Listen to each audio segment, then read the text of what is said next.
Good day, YouTube. It's about the 24th of October 2020. Sorry about the road noise, is what it is. Quick story. Every few years my wife and I come to Jacksonville, Oregon for a weekend getaway, 2-3 days, something like that. And a number of years ago we came to a town called Eagle Point and we toured the grist mill here. It was quite an adventure for us.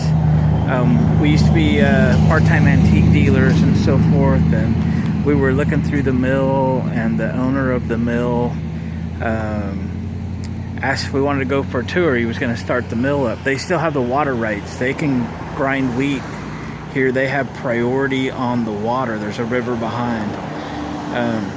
And he's going to start the mill, and he wants to know if we want to go for a tour. And I'm like, yeah, I'm this big mechanical guy, right? So I love to see how things work and watch things work. So we got to do a complete tour of the mill, and during the process of walking through with the owner, we told him what we did and where we lived and so forth. And he goes, "Hey, do you want to see my antique store? I'll open it up for you."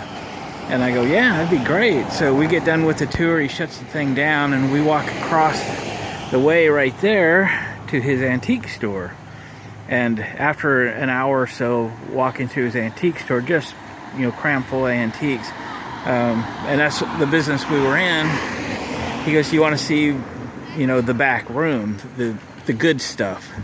And so he took us in the back room of that antique store, to his stuff, which was for sale, but it might have had an extra comma or so at a price, and really cool stuff. And after about an hour of seeing the best stuff he had in the store, he goes, "You want to see my personal collection?"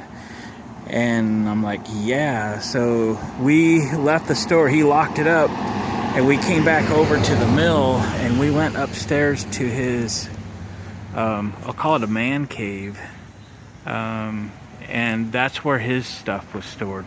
He bought and sold antiques as well for years and years and years, and it had a massive collection of antiques, and it had them very well displayed upstairs above the mill.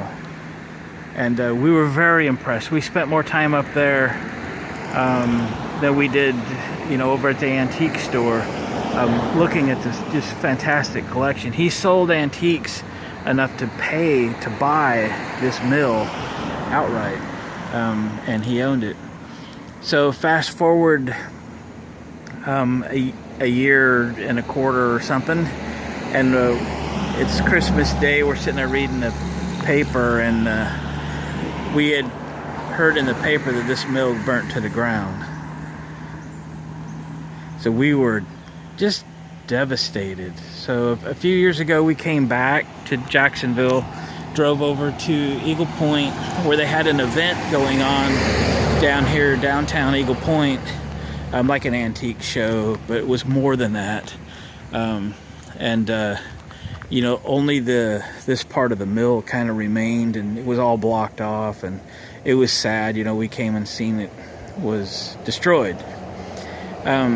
But this is our every 3-year trip back to Jacksonville, and now we drove over to Central Point this morning to find the mill has been rebuilt, or it is in the process of being rebuilt. So I'm going to show you inside what we can see. We're very, very happy. They had a retail store, I believe it was on this side. It was in this space, if I remember correctly, where we purchased some, finished product, like flour and probably like pancake mix and that kind of stuff. So this is really, really cool. If it gets completed and opened, and we, find out about it, my wife follows this pretty closely. We'll come back when it's opened up. We'll make another trip back here. But there's one of the grist stones there on the floor.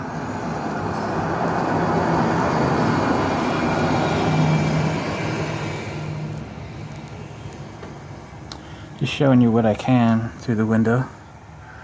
So this, yeah, very, very cool. It looks like I don't see that much of these belt pulleys have gone through a fire, so they must be, folks are bringing them and donating them here so that they can reconstruct all the belt-driven grist stones that were here. I suspect there's a lot of work left to do. Been getting a building built is huge, but making this thing grind wheat again is huger yet.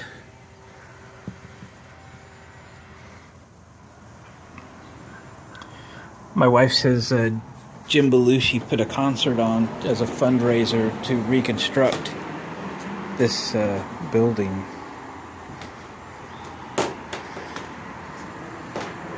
I noticed something too on all the, my guess is somebody is related to Oregon West lumber sales, may have cut all the timber to put this back. I noticed something over here I'll show you. On this part of the building, it just looks like there was some effort to kind of line the knots up a little bit. Or maybe they were all cut from the same log, stacked in order and then installed in order. So as I recall, this was the processing side. They had they were like clean rooms because it's all food grade flour, so packaging and shipping and all that jazz on this side. So anyway, I just thought I'd give you a tour of it's coming back. Makes us very, very happy this place is coming back. I felt like we lost so much when this thing burned down, so thanks to all the efforts of fundraising and building and volunteering and whatever has occurred to get it to this point. It's very, very exciting that it's to this stage, and we're looking forward to completion and coming back and taking the tour once more. Okay gang, thanks for watching, commenting, and subscribing. Hit the thumbs up on the way out, and we'll catch you on the next video.